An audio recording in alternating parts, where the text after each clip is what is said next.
저는 50대 주부입니다.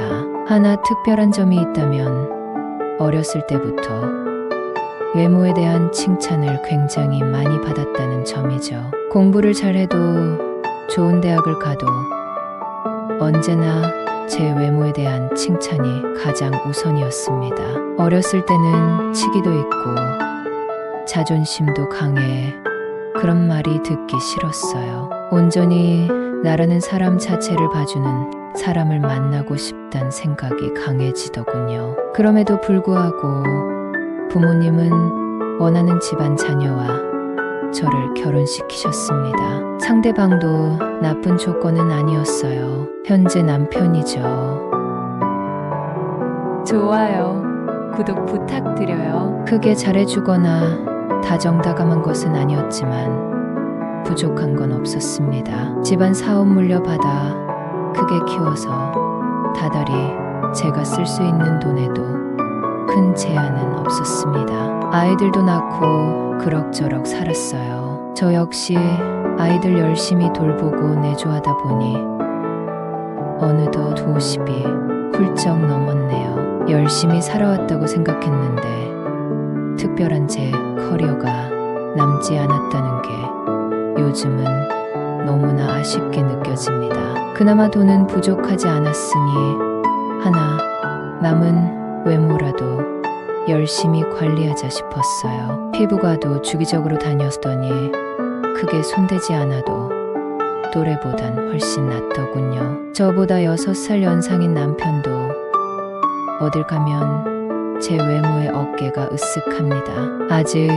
40 초반 정도로밖에 보이지 않는 외모. 그게 어떨 땐 참 좋지만 또 외로움이 되기도 하더라고요. 아이들도 클 만큼 커서 대학 가고 제 앞길 찾아가니 더욱 외로워졌습니다. 남편은 사업도 알아서 잘 굴러가니 놀러 다니기 바빠요. 원래 가정에 충실한 사람은 아니었지만 나이가 드니 더하더군요. 그동안 저는 집안일이나 하고 관리나 받으러 다니면서 지내기 바빴고요. 어느 날은 남편도 그런 제가 답답했는지 생일 선물이라며 고급 승용차를 선물해 주었습니다.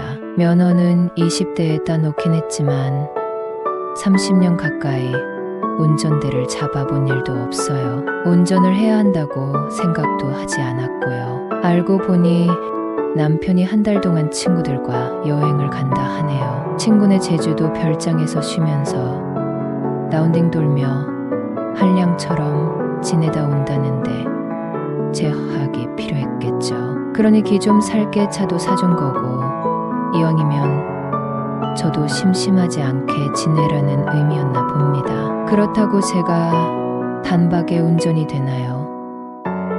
요즘은 개인 운전 연수도 잘 시켜준다며 업체에 연락을 해주더군요. 어쩔 수 없이 남편 여행 하루 전부터 운전 연수를 받게 되었습니다. 원체 운동신경도 없고 겁도 많아서 대충 배우는 신용이나 하다 와야겠다고 생각했어요. 그 김에 바람도 쐬고 놀다 오자는 심산으로 나갔는데요. 생각보다 연수를 해주러 오신 분이 젊고 잘생긴 분이더라고요. 나이는 많아봐야 30대 중반 정도로 보였고요. 저도 오랜만에 젊은 남자를 보는 것이고 운전을 알려주기 위해 왔으니 친절해서 좋다고도 생각했습니다. 하지만 운전은 도저히 엄두가 나지 않아 남편이 차를 사줘서 어쩔 수 없이 배우러 왔어요. 그런데 저는 도저히 못할 것 같네요.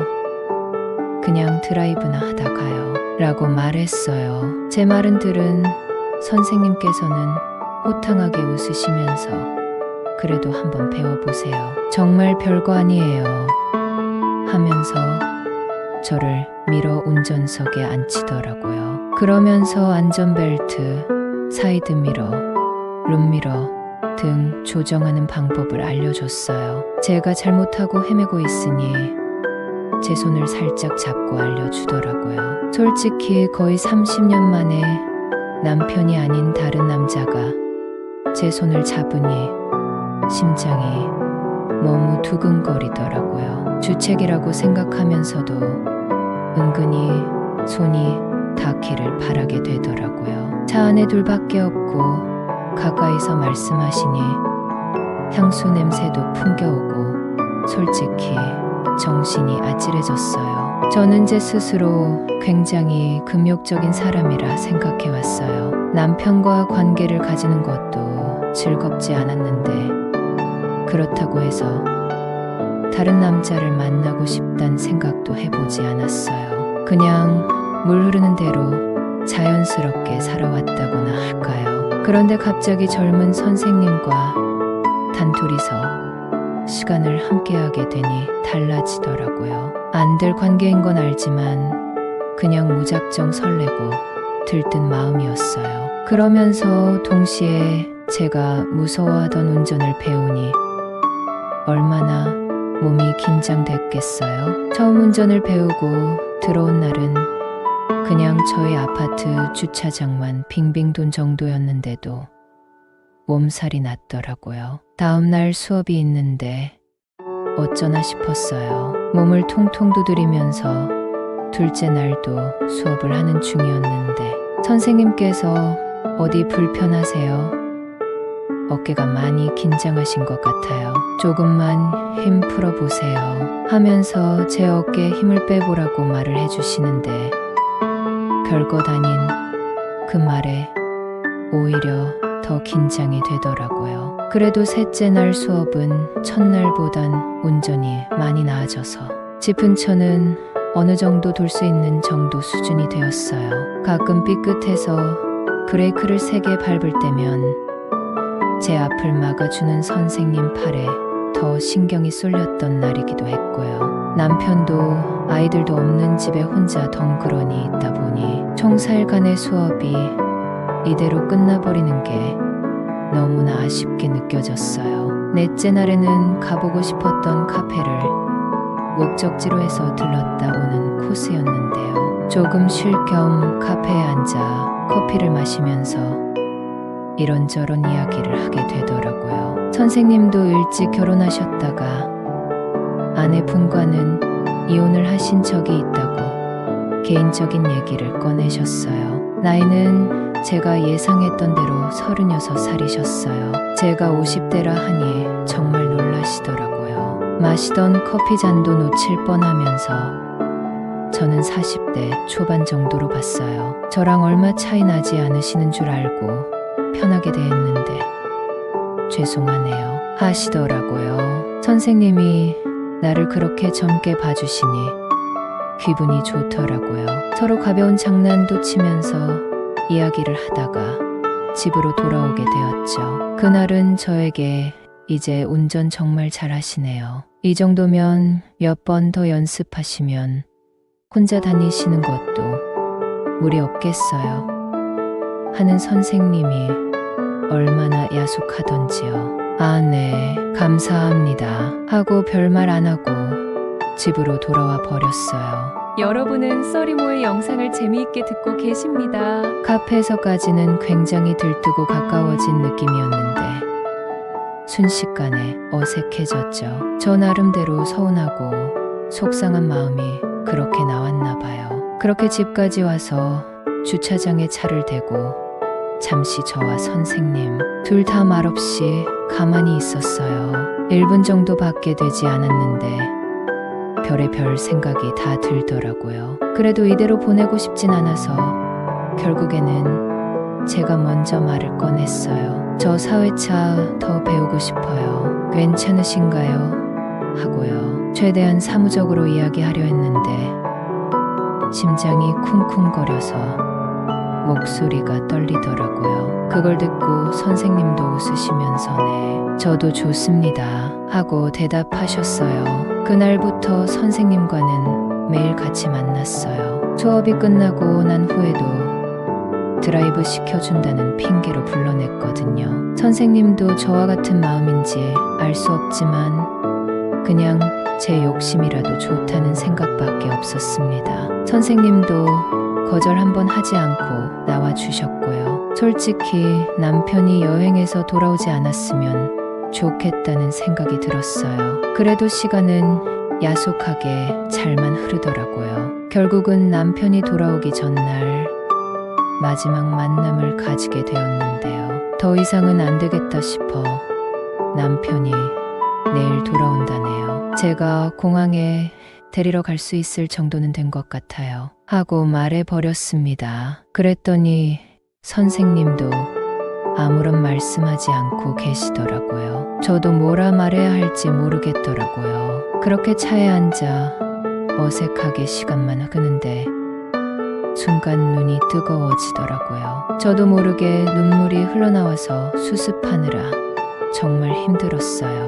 몰래 눈물을 훔쳐내고 있는데 그걸 보셨나 봐요. 아무 말 없이 저를 꽉 안아주시더라고요. 저도 그냥 그 순간에는 너무 속상한 마음에 펑펑 울어버렸어요. 조금 진정하고 나니 선생님께서 우리 그냥 이대로 지내면 안 될까요? 가끔이라도 좋은이 만나서 밥 먹고 카페도 가요. 드라이브도 하고요. 하셨어요. 저도 그땐 무슨 생각인지 그냥 고개만 끄덕거리고 서로 손만 꽉 잡고 있었어요. 서로 어떤 마음인지 한 마디 말도 하지 않았는데 같은 마음, 생각이라는 게 잘 느껴졌거든요. 그냥 같이 있고 시간을 보낼 수 있단 거 하나만으로도 행복했던 것 같아요. 그렇게 남편이 돌아왔고 저는 약속대로 남편을 공항에 데리고 갔어요. 아직 서툴긴 하지만 제가 운전하는 걸 처음 봐서 그런지 신기해하더라고요. 물론 완벽하진 않아서 차선을 바꾸지 못한다거나 브레이크를 세게 밟을 때도 있었어요. 그럴 때 버럭하면서 타박하는 남편 모습에 선생님이 겹쳐졌어요. 두 사람이 너무 비교가 되었거든요. 남편과는 함께 있어도 외로움이 느껴졌고요. 남편은 돌아와서도 일이다, 친구를 만난다 하며 바쁘게 지냈습니다. 저에게는 늘 그래온 것처럼 큰 관심이 없었죠. 집에 돌아왔을 때 제가 없으면 전화 한두 통 정도 해보는 수준이에요. 그동안 남편이랑 살면서 이런 무관심한 면이 너무나 싫었어요. 하지만 선생님을 만난 후로는 하루 한 통 어디냐 전화를 하는 것조차도 숨이 막힐 것 같더라고요. 특히 선생님과 함께 있을 때면 더욱이요. 선생님과는 만나서 맛있는 것도 먹고 제가 가보지 못했던 카페나 데이트 코스도 많이 가봤어요. 차 안에서 선생님의 손을 잡는 것만으로도 참 행복하더라고요. 저를 따뜻하게 바라봐 주는 그 눈빛도 진정성 있는 마음도 좋았어요. 저도 20대 장성한 자녀들까지 키우고 있는 사람이잖아요. 그런데 걸으며 선생님의 따뜻한 손을 잡는 것만으로도 심장이 터질 듯이 뛰는 걸 느껴요. 저도 제가 이런 로맨스를 꿈꾸는 타입은 아니라 생각했는데 아니었나 봐요. 어쩌다 다른 수업이 있어 못 보는 날이면 애가 타 죽을 것만 같아요. 보고 싶고 뭘 하는지 궁금하고 저도 누군가에게 이렇게 집착에 가까운 마음을 가지게 될 거라고는 상상도 하지 못했어요. 단순하게 운전을 배우기 위해 만났는데 그 사람에게 푹 빠져버린 것 같아요. 손만 잡아도 좋고 특별한 데이트를 하지 않아도 충분히 행복해요. 공원을 걷고 커피 한잔 하는 것만으로도요. 그 사람은 제가 부를 땐 언제나 달려와 주는데 제게 바라는 건 없대요. 저 역시 지금은 아무런 생각하지 말고 제 마음에 솔직하고 싶어요. 그러면서도 동시에 결국에는 끝나게 될 관계가 그려지기도 해요. 언제까지 선생님과 함께 할 수 있을지는 모르겠지만 저도 제 행복만 생각해도 될까요? 지금은 이 사람을 놓치면 너무 후회할 것 같아서 도저히 끝낼 수가 없을 것 같습니다.